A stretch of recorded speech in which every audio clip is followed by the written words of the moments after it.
Good afternoon, ladies and gentlemen. Welcome to Eyezone Education webinar on optical industry, the way forward post-COVID-19. The last 4 months have been incredibly challenging to economies across the world, and optical industry has not had it any easier. While everyone is trying to grapple with the situation, it is our endeavor at Eyezone to infuse enthusiasm through our trusted and longtime colleague, Mr. Mushtaq, who will discuss various aspects of our way forward through the crisis. Mr. Mushtaq, a multifaceted personality, is not just a business administrator, but also a trainer, a columnist, an author, and a life coach. He has been an integral part of optical industry and instrumental in shaping the success of renowned companies.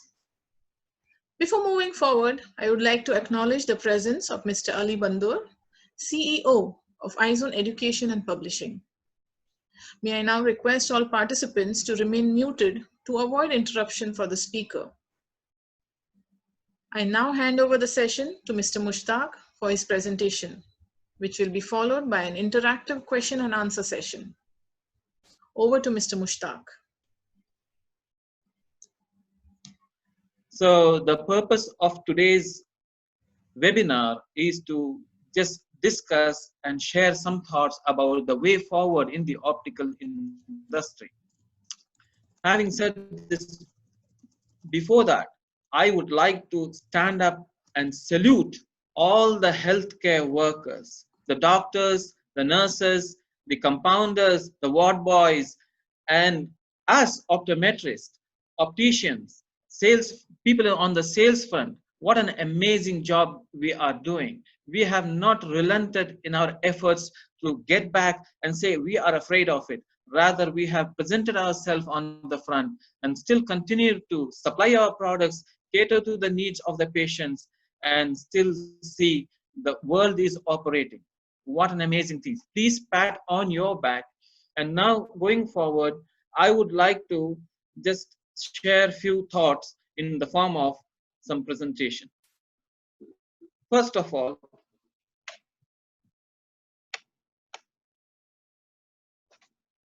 can you see my presentation, everyone? Yes, we can. Wonderful. Wonderful. Yes, we can. All right. Great. Now, let's talk about the global optical market and share some insights. We have, out of the 7 billion people or so, 4.5 billion people in the world, nearly 63% of them who need vision correction. And how many of them do you think go regularly to have their eyes checked and get their problems solved? It's only, as per the research, it's around 42%. Again, you know, that is maybe big. We have to blame ourselves for not educating the patients enough. Let's talk about also the ophthalmic market and the penetration of it. North America, as we know, Japan, as we know, Australia, as we know. You know, these are all highly penetrative markets. More than 50% of these markets have these customers who are regularly interacting with their opticians and getting their issues addressed. But what about markets like Asia, markets like Middle East, markets like Africa? We still have less than, 68%, 84%. These are the numbers which springs up on the screen. People have still not gone to the opticians and checked their eyes regularly. So these markets are very underpenetrated. And going forward, we will also see, like, what about the global eyewear in terms of segmentation? We have close to $128 billion worth of global eye care market, which has been growing compoundly in terms of 4.1% as per the research figures. Spectacles and lenses together come to around $90 billion. Contact lenses, for example, $60 billion. sunglasses come to around $20 billion. Likewise, we also have some figures which show what will happen in 2020. There is a drastic fall of around 5% going down in terms of the figures. Spectacles, again, combined with spectacle lenses, is going to be around 87 billion. Contact lenses, 15 billion, and sunglasses going down by 5%, around 20 billion. So now let's talk about Gulf eyewear market. In Gulf eyewear market, we have spectacles. The total market is around $4.2 billion, growing at 8.8% in 2019. Let's see what will happen going forward. In $4.2 billion, we have spectacles 1 billion and spectacle lenses to 1.3 billion. And then we come to contact lenses, which is 0.8 billion, and sunglasses are a little bit high as compared to global average, which is 1.1 billion.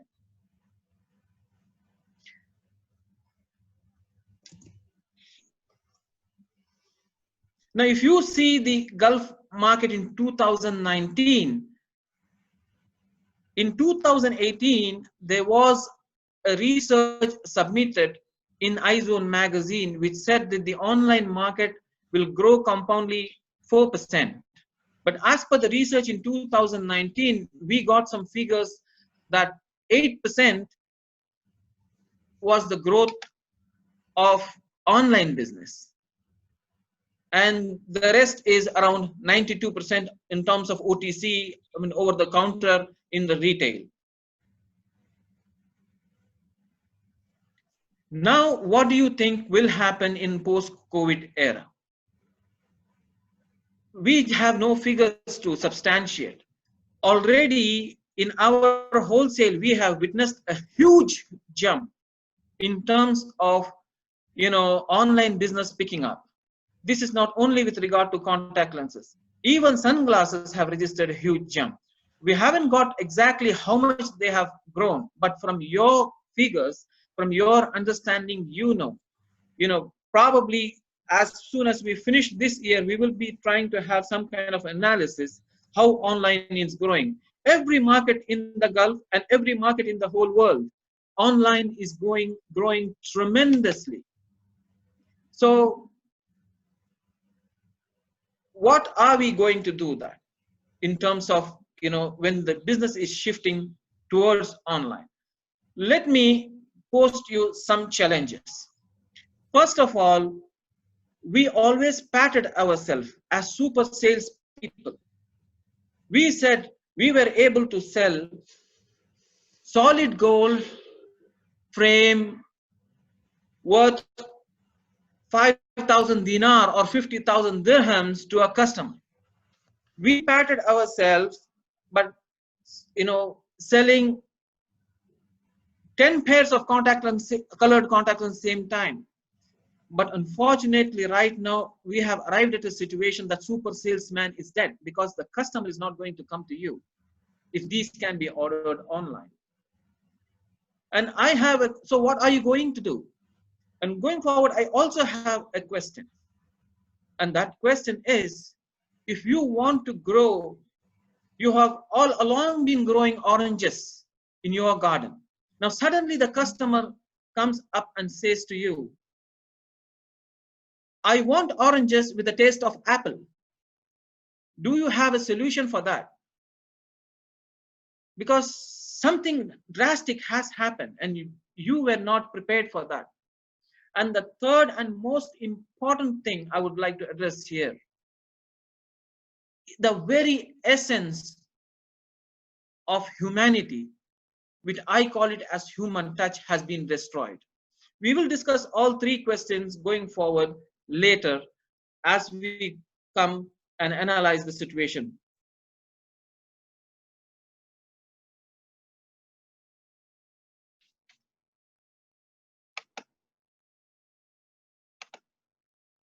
So what does the destruction of human touch is all about? That means a no contact world. That means the number of people are not going to visit the shopping malls or the shops. That means wherever you go, people will go with anxiety, with some kind of skepticism, and keep themselves at a distance. They would not be liking to stand in a queue.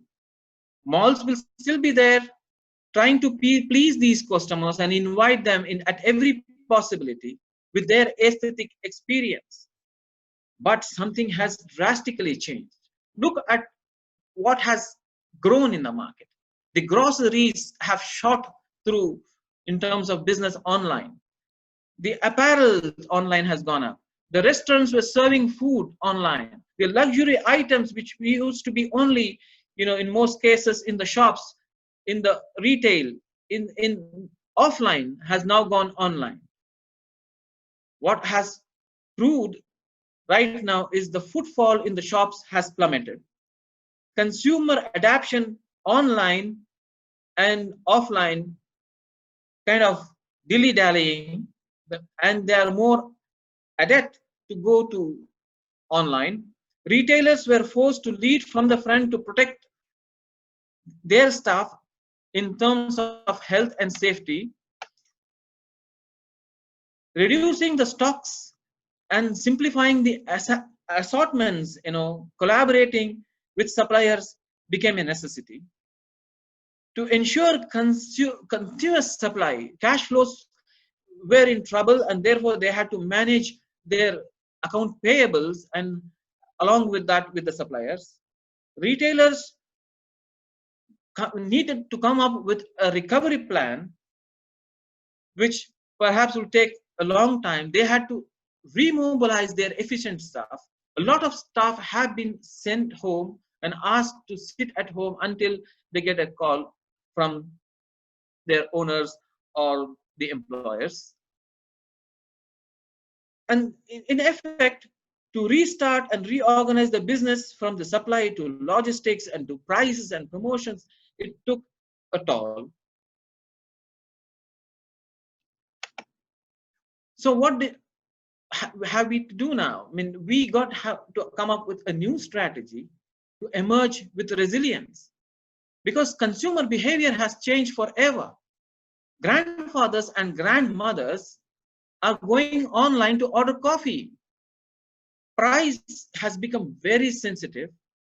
Brand appeal of brands have been eroded, and therefore people are going to substandard brands or anything that is cheaper available, because the income has reduced, the revenue has reduced. Competitors of your own retail will be indulging in disruptive activities,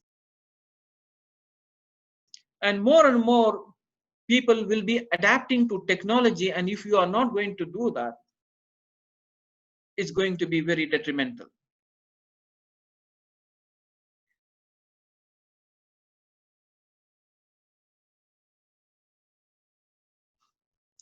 So now, again, let's talk about Gulf customers right now. We know that the Gulf customers are brand savvy. We know trust in relationship is huge in this region. In most cases, especially the locals, they meet each other and share their thoughts with their friends and relatives through the Divania culture or going to each other's homes. Beliefs in wellness are very predominant.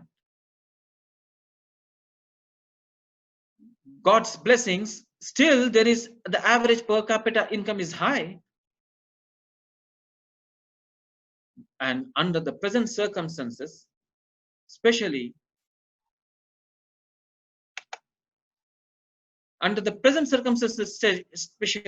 rise in vision correction, there is a rise in vision correction. Expansion of age range is also happening, because more and more children and the adults are having a lot of time on the screen. The screen time has increased. Way back, we thought LASIK is going to be a panacea, it's going to cure everything, but that's not the case. Novelty is still a factor. People would love to go something new always. and there is a quest for indulgence, and there is an indulgence to go shopping and not always sit at home. So all these are wonderful factors still in Gulf, which are going to help us. So let's now talk about why customers want to go online. Customers want to go online because of comfort. Because they don't have to go out of their homes and just plug in, shop in, and sleep.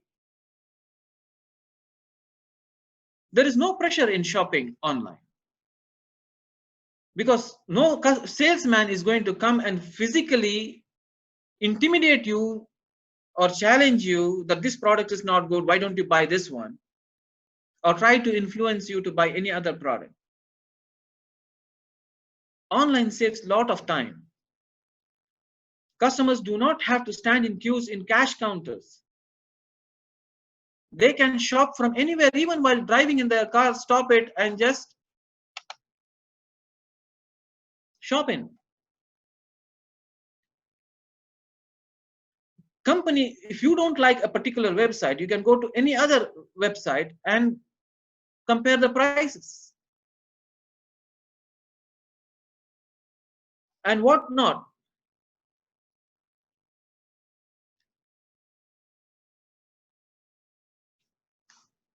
Online is available 24 hours time, unlike shopping malls.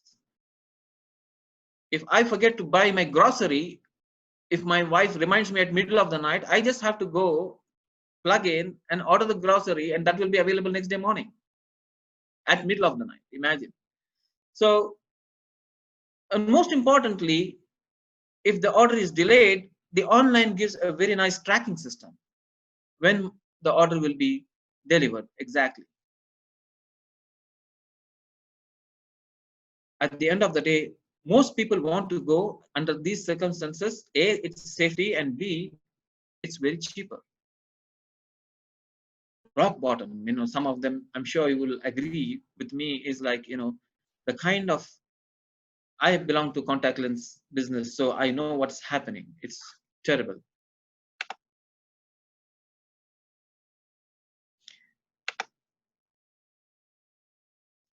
No, with having said this, what are the drawbacks of online? Delay in delivery. These days, when I spoke to Aramex, who's one of our logistics dealers, they said they are not contractually, they are not accepting anything less than 2 weeks, because there's so much of demand. So naturally, the products delivery is getting delayed online. Unlike the shopping mall, the customer goes to the shop, picks up off the shelf. Lack of touch and feel. Do you think it will ever happen online? That was the luxury of going to the shopping mall and enjoying that one. Lack of interactivity online. When people used to go to the shops and meet their favorite salesperson or the doctor, they always had those wonderful experiences to remember and interact with them. Sit with them, talk to them, and have a cup of coffee.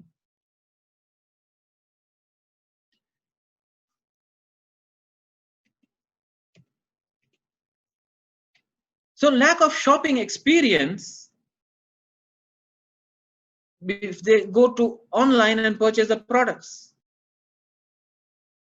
because they always had that wonderful experience of going to a shop, enjoying the luxury, enjoying the ambience, enjoying the scent, and mingling with the people and have those wonderful time. Lack of close examination of products. They can touch and feel, and in some cases, you know, wear them and tell the salespeople or the doctors, sorry, I'm not very happy with this, give me something else. In most cases in online, there were also problems. Like, for example, somebody in India ordered a Bible and he was given a Bhagavad Gita. Because the load has increased so much, there is a lot of mess up in terms of product picking and processing. And something very vital I'm going to talk about when you go online, and we all know that, is the fraud that is happening online. You have to share your personal information. You have to share your credit card details. You have to share your private details. And the online delivery guy, when he comes to your house to locate you where you are. So that is a huge threat when you go online. So what are we going to do that now in terms of how we are going to handle this situation? Are we going to understand these drawbacks and try to utilize them in our sales, in our businesses? Delay in delivery. How are you going to match up yourself in answering this issue and bring the customer back to your showroom? Too much of discount online. What is the value you are going to add yourself to match up those discounts? Lack of touch and feel of merchandise online. There is no way right now, unless people are going to take some part of the inventory to the house, but that's going to happen eventually. But until such time, but there is an opportunity, don't you think so, to bring back the customers to you and give them the experience of touch and feel, give them the experience of interactivity, the pleasure of having to talk to you, and give them a wonderful shopping experience, and give them a close examination of each and every product they buy. They can feel ensured that they are buying the right thing. And most importantly, you be self-aware and make your patients and customers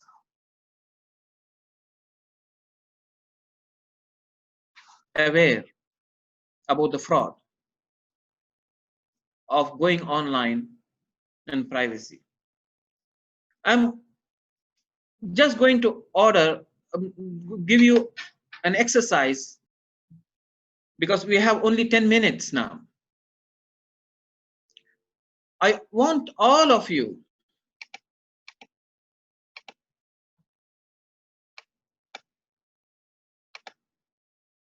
one moment, please.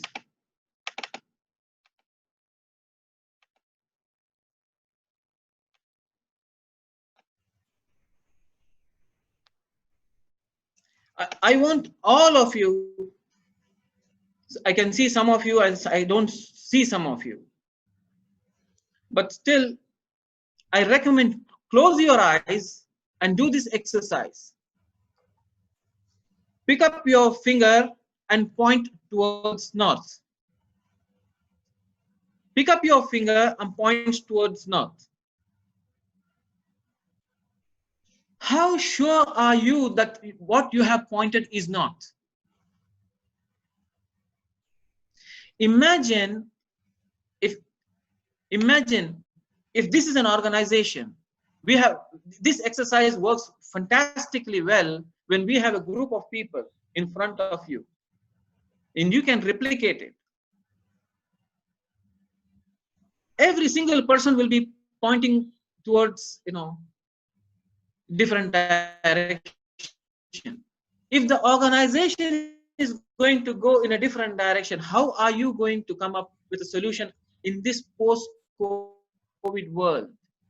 This is my question, and that is why Eyezone Education has taken this initiative to come to you and ask you those questions so that you can come up to us and ask us and tell us what needs to be done going forward utilizing this platform. I now, am open to questions if there are any.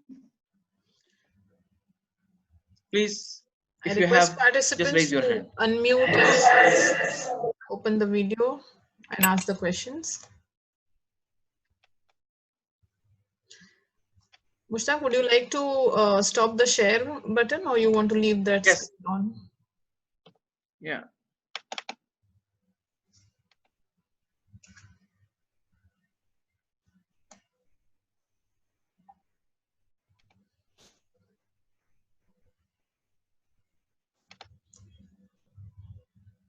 Participants may unmute themselves and ask the question or put it in the chat box.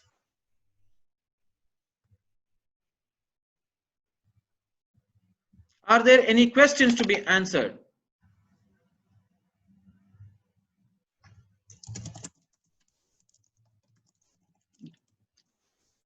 Dr. Rakesh, Dr. April, there are a few people from India.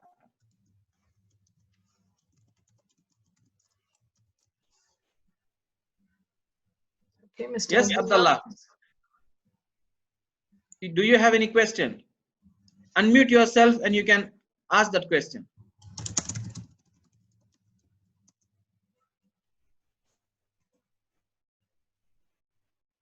I think he's typing it.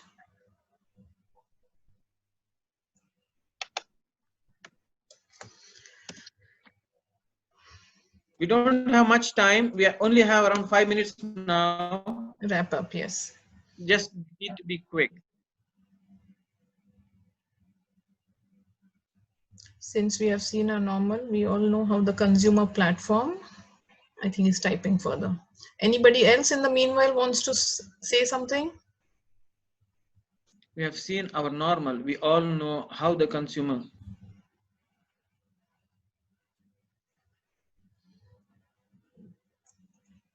He says it's difficult to engage the customers now. Yeah. Yeah. Again, it's not going to happen tomorrow. It's all about the same question which I have asked you.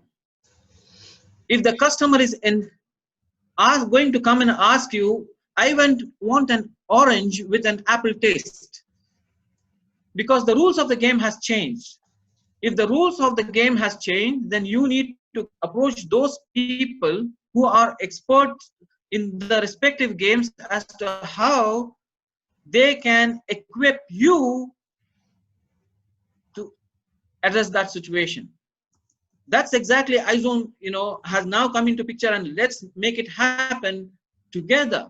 We are going to give you a platform so that you can come to us, be with us, and get trained as to how you can handle this situation.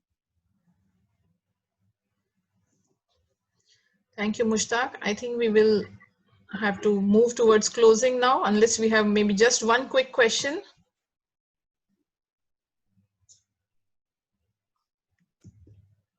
Else, maybe we should. I now leave to Snehal to give the vote of thanks. We don't have much of time. Yes, please. Thank you so much, Mushtaq.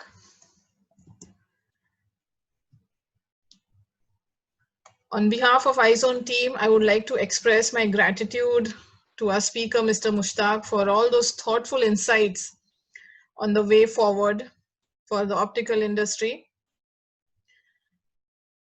The pros and cons, the advantages and disadvantages were beautifully explained by Mr. Mushtaq, and I'm sure we will have more such opportunities to interact with him. I also take this opportunity to thank our event sponsors and partners, International Optic Company Kuwait, Optical Supplies Company Kuwait, and Flexize Contact Lenses Company Kuwait. I urge our participants to send us feedback and inquiries on the email ID or website that I'm going to mention in the chat box right now. Please let us know what other webinar topics you would be interested in for our industry, and we shall do our best to bring them to you in the best possible way. Our Eyezone education team is constantly working on bringing in the latest topics, especially during these times when we all want to engage, and online is the best platform that we have right now. So do let us know. I'm quickly putting in our chat the email address and the website. That is all for now. If we have a couple of minutes, if anybody wants to say something, if Mr. Mushtaq wants to have some closing remarks. First of all, thank you very much for this wonderful opportunity given to me by Eyezone Education. Mr. Ali, Miss Army has been wonderful in the back end, and you, Snehal, and also we miss Marwan Rashid. And also it was a wonderful opportunity to see my old friends, April, and so many. I mean, I can't count their names here. And you know, going forward, we would love to have them on the webinar and try to present whatever wonderful topics they have at hand, because this is a platform, and I would be most happy to listen from them, because I have been an eternal student, as you know. So thank you again for everyone for joining this webinar. Thank you, Mushtaq. Everybody can just take a look at the chat box and note down our email address where they can send in their inquiries and suggestions, feedback. Please, we are open to feedback. Let us know how we can do better. Thank you.